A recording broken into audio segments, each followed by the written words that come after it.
All right, guys, today I want to talk about the keto flu, okay? Exactly what it is and exactly how to knock it out really quick. Now, first of all, let me say that the keto flu has nothing to do with ketosis, okay? People think that when your body starts burning fat for fuel instead of carbs, that you go through these symptoms I'll discuss in a second that make up the keto flu, and that is simply not true. I've said in other videos, anytime you're burning fat, you're basically in ketosis. So, a lot of people, a million times during the day, no matter how many carbs they're eating, they actually go into ketosis. Okay, they don't get the keto flu every couple hours. So first of all, it has nothing to do with ketosis. Second, it doesn't even have anything to do with getting fat adapted. Okay, fat adapted is like a whole huge number of different things that you need to go through where your body actually prefers burning fat to carbs and where you actually feel good burning fat instead of carbs. Okay, so like your mind, your body, your emotions, everything, you're really loving fat instead of carbs for fuel. Okay, and getting through the keto flu is a part of that, I guess, but it's not. Like I said, it has nothing to do with actual ketosis. What the keto flu is when people stop taking in carbohydrates. A lot of times they'll feel headaches, they'll feel thirsty no matter how much water they drink. They'll just feel kind of crappy, achy, basically flu-like symptoms. But it's not because of the flu, it's because you're not taking in carbohydrates. Now, like I said, it's the ketogenic diet flu, not the ketosis flu. It has nothing to do with ketosis. So what does it have to do with? If you look at the symptoms of the keto flu, it basically seems like dehydration.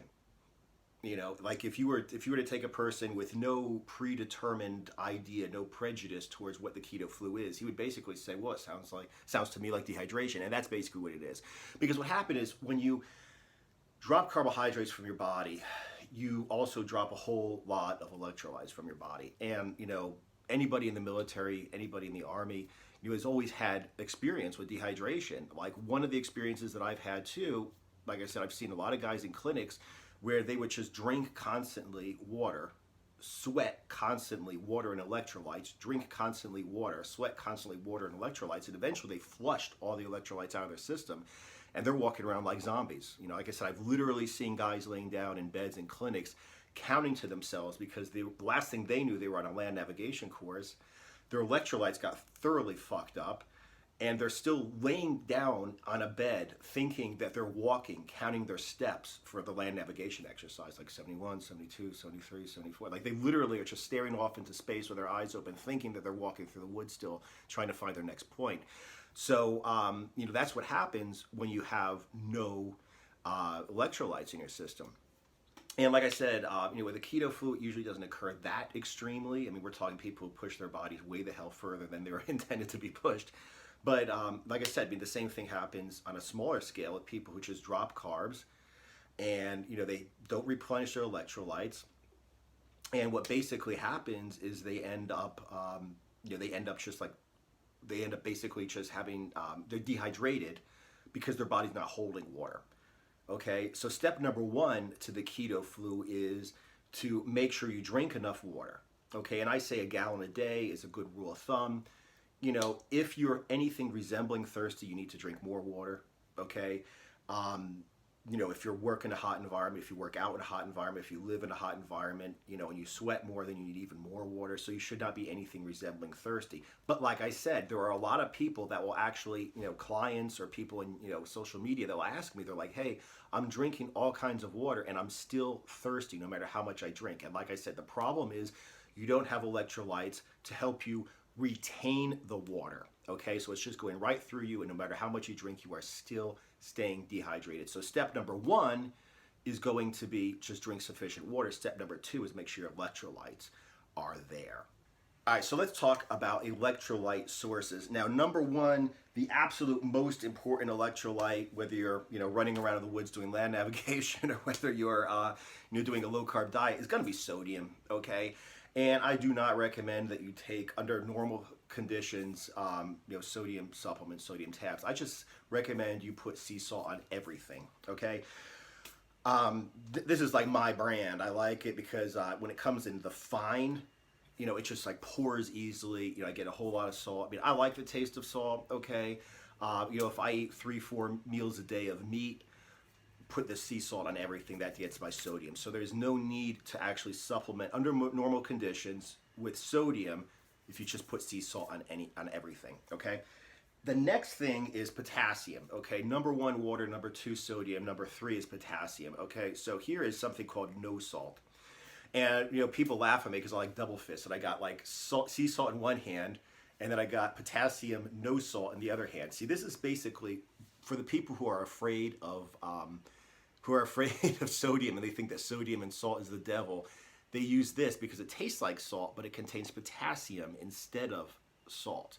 Okay, and I really do not recommend that you supplement with potassium tablets. Okay, like I said, sodium tablets, salt tablets have their place sometimes, but really do not recommend you supplement with potassium.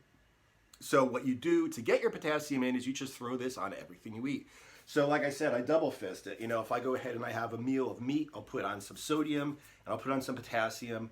While I'm cooking, when I'm done cooking, and then while I'm eating, I'll just put on as much of this as I want. So that's where I get in my sodium. Okay, so now this is what I use. Okay, this is like this in order of importance. Obviously, water, sodium, potassium, and then this.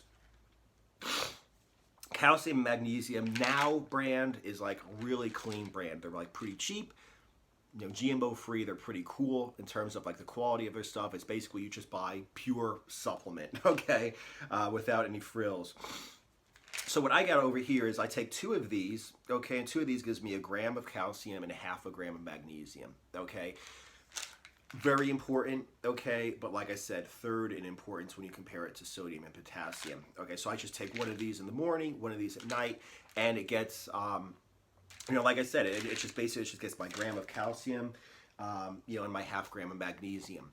Now that's what I do right now. I mean, I'm already fat adapted. I've been living this lifestyle for a long time.